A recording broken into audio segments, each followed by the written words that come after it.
So welcome to the new channel, Malcolm Mac. I'm going to be making Apple content 7 days a week, teaching you guys how to get the most out of your Apple products and just generally content around Apple.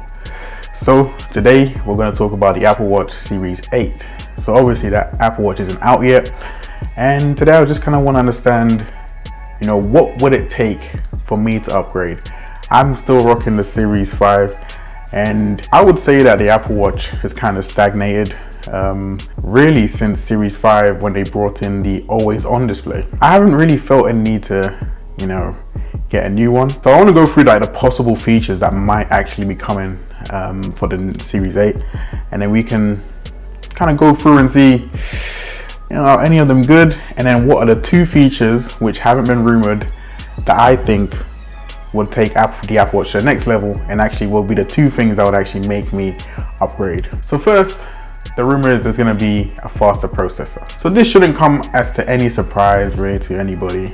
Apple's always adding new processors, faster processors. So this is pretty normal. We all expect performance bumps here and there. There's a lot of talk about a glucose monitor. I think Apple is having a lot of difficulty actually trying to implement this monitor. But I think it is something that could actually change, some people's lives really, because if you're diabetic and you can just do it, on the Apple Watch, that would help people a lot. I know there are other things that do exist already, which allow you to scan your phone on them and get blood glucose readings. But I guess if you're an Apple fanboy, fangirl, or just have an iPhone, I suppose this would be an easy way to do it. Body temperature. So there's talk about Apple adding a body temperature measurement to the Apple Watch. Me personally, I don't think that's super useful, but everybody has their own opinions on that. There's a sleep apnea detection which Apple are working on. So in the Series 6, Apple added the blood oxygen monitoring, and the rumor is that Apple are going to take that technology and use it to basically see if they can detect sleep apnea. I think this is actually a really cool feature, to be honest, but there's an improvement Apple needs to make, in my opinion, for this to even be viable. And that's going to be one of the features I'm going to list out towards the second part of this video. Apple's looking into bringing car crash detection, and apparently that's going to be using the Apple Watch and the iPhone. So I think it's going to be available for both the Apple Watch and the iPhone. With the Apple Watch, I would have thought that the fall detection and crash detection would be kind of the same thing, to be honest. I didn't think that would be two separate things. I would have expected that if you were in a crash, it would kind of respond the same way as if you fell. But, maybe I'm wrong about that. All right, next up, so it's AFib improvement. So Apple's apparently working on improving like the tracking of, how often someone's in atrial fibrillation. Can't even say it. But yeah, I think that's a cool improvement, because if you've kind of started the work on that, because I think that's basically the only thing that Apple actually tracks in terms of heart arrhythmia. If you've started work on that, I think it makes sense that Apple would continue and expand on that work. So activity tracking is something Apple want to improve as well. So currently they have a lot of different activities. It's not super clear what they're going to improve in terms of activity tracking. Me personally, what I would like to see is if they could be more accurate with like calorie burn, because there's some things where I think they are not too bad. So like things like walking, I think their calorie burn estimation is actually quite close, but weightlifting, they are completely off. And if you're using the Apple Watch and thinking you're burning that many calories in weights, you're completely wrong. In fact, if you want to test it, go onto your Apple Watch, hit what's it called? I think it's called like traditional strength training, and just sit down and see how many calories you burn. Check it out. Touch ID. So Apple is thinking of adding Touch ID to the watch. I don't think this adds too much, to be honest, because you only really need to enter your passcode when you're putting on the watch in the morning, and I'm sure it's going to be still needed to put your watch on anyway. So I don't know. I'm not really. I think if this is going to be in favor of other things, they should focus on other things rather than this. And finally, it's a bit of a weird one. Apple was working on a self-tightening strap. What?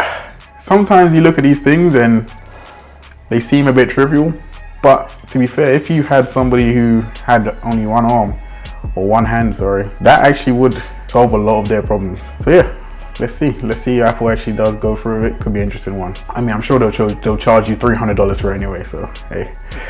So now what I want to focus on is what would actually make me upgrade. Because I'll be honest, all the stuff I just listed out, none of those things, even together, would make me upgrade. I'm gonna keep the Series 5 if that's all they do. I'm sure they won't even be able to do all of that, but none of those things would make me upgrade. But the first and most important thing that would actually make me upgrade to the Series 8 is battery life. Battery life, battery life, battery life. All these features don't matter if you don't have battery life. Right now, I think my Series 5 probably goes for about a day and a half. Maybe that's being generous, but like a day and a half. I think the Series 7 is basically the same, but it has fast charging. But for me, that's still not good enough. We need 5-day battery life, Apple. If you have to, you know, manipulate the features a little bit here and there to get that, that's what we need. That for me would be the game changer for the Apple Watch. Here's why. And actually, it kind of goes into my next feature, which is native in-depth sleep tracking. If you have good battery life, people can actually sleep through their watches. I know people do it right now and then they fast charge in the morning, That's all weird to me. We just need multi-day battery life, at least 3 days, but 5 preferably. That way, people can track their sleep. Then we talked about sleep apnea detection. You can do that if you have multi-day battery life. You don't have to charge your watch every day. You know, you can basically, you know, if you wanted to wear your watch 24/7, you basically could. I mean, outside of showering, where you can then charge your watch again. You know, I just think that's really what's missing. And if we did get 3 to 5 day battery life, I'm upgrading. That's really the only thing that would make me upgrade. Outside of that,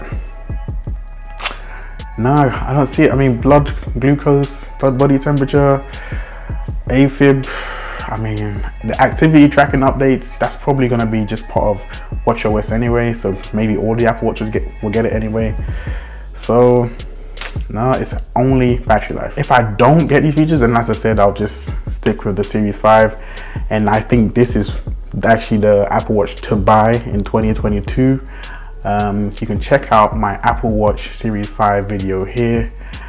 And yeah, if you guys found this video helpful, found this video useful, please subscribe, like the video, comment. It takes a moment for you, but it means the world to me. I'll catch you in the next one.